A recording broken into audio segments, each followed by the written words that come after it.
Você foi uma criança musical? Sua família é musical, não?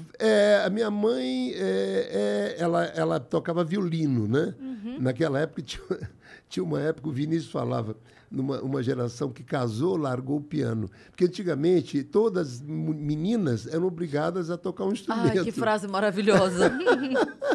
Que frase maravilhosa. Uma Todas geração meninas. que casou e Largou largou o o piano. O Vinícius falava, casou, largou o piano. Quer dizer, tocava piano Sim.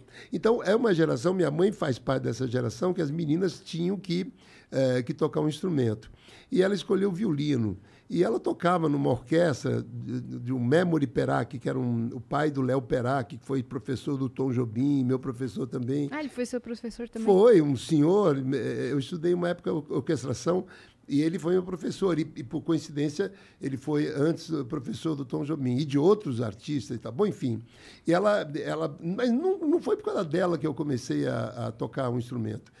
Meu pai era muito musical. Eu sei que quando veio a Bossa Nova, estava emergindo, que foi o problema de todos da minha geração, porque eu falei com todos, era a mesma coisa. Quando surgiu uma canção Chega de Saudade, vai minha tristeza. Quando veio essa canção, foi uma grande revolução na música brasileira. O João Gilberto, com aquela voz estranha que ele fazia, aquele violão, todo mundo, o que é isso? Quem é esse cara com aquela harmonia? Olha, você pergunta ao Gilberto Gil, ele vai falar a mesma coisa. O Caetano Veloso, a mesma coisa. O Chico, a mesma coisa. Paulinho, todos têm a mesma história. Quando eu ouvi essa música, nós acordamos, a nossa semente foi realmente João Gilberto. Uhum. Esse homem, que nem o Caetano fala, com tão pouco, ele transformou tanto, né? Com aquela vozinha, aquela coisa. Vocês beberam da fonte. Ele foi o grande transformador da música brasileira. Ele era mal-humorado mesmo? Mais que isso. Né? Ele não dá para conviver com o João Gilberto, muito pouco. Ele era uma pessoa estranha, uma pessoa que só fazia o que queria. Quer dizer, eu acho que isso pode ser egoísmo? Pode ser, né? Ou autopreservação, não sei. Pode ser. E ele era uma pessoa, era um ditador, né? Porque ele só fazia o que queria mesmo. Ranzinza, assim? Ranzinza, eu convivi pouco com ele, mas ele era muito estranho, ele não deixava as pessoas entrarem no mundo dele. Ele vivia de um jeito, janelas fechadas, ele não sabia que horas era, ele vivia, comia quando dava fome, era uma coisa muito aleatória, assim. Então, e tinha manias, assim, incríveis. Ele ia de madrugada, para você ter uma ideia. Bom, se te contar a história de João Gilberto, você precisava fazer 3 programas. A gente faz. Pode uma. marcar, uma vez por mês a gente veio o Toquinho pra contar. O Toquinho com as histórias. Vou te contar só um negócio para você ter uma ideia. Conta.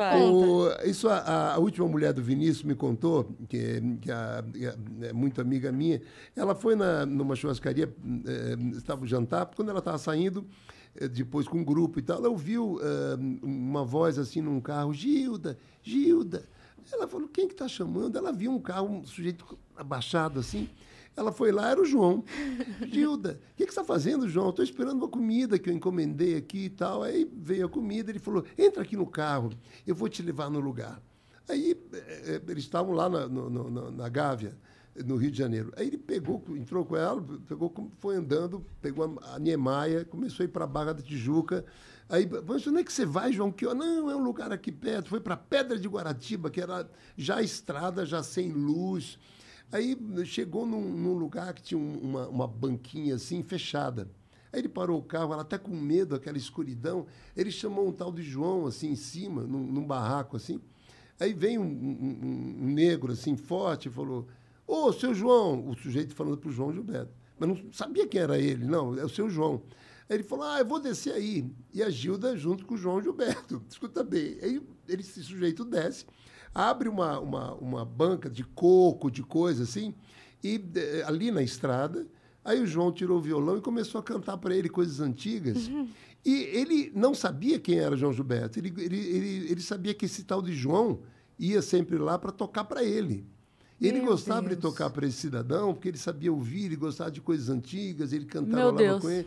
Ele ficou lá até umas 2 da manhã tocando para ele e voltou para casa.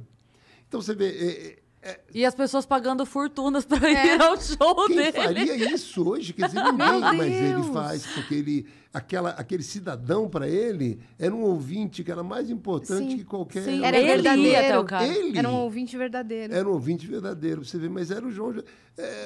esse é o João Gilberto, e tem outras coisas também. Uma vez, é muito engraçado, ele não gostava que as pessoas entrassem na vida dele, né? Então, estava num flat lá que morava o Antônio Marcos, aquele cantor que fez música para o Roberto Carlos. Sim. E no flat eles se comunicavam, né? Um apartamento podia ligar para o outro. Aí ele começou a ligar quase todo dia para o João Gilberto. E o João Gilberto começou a ficar incomodado com isso, porque ele não gosta dessa coisa de... Aí um dia o Antônio Marcos me contou que ele telefonou para ele, falou, o Antônio Marcos atendeu, é o João. Puta, ele ficou todo lisonjeado, o João me telefonando, né? É raro isso. Ele falou, Antônio Marcos, eu tenho uma coisa para falar para você, nós temos que fazer um acordo para vivermos melhor aqui nesse flat de amizade. Ah, pois não, pode falar. Eu queria dar um tempo na nossa relação, mas como assim? Ele falou, não, a gente devia ficar sem se falar uns 5 anos, mais ou menos. Depois a gente volta a se falar. E desligou o telefone. Então, quer dizer, imagina. Vou mandar isso para os meus amigos no É o WhatsApp. João Gilberto. Com licença, mas para uma de me ideia, ligar. pra Tô certas brincando. pessoas. Cara, que maravilhoso.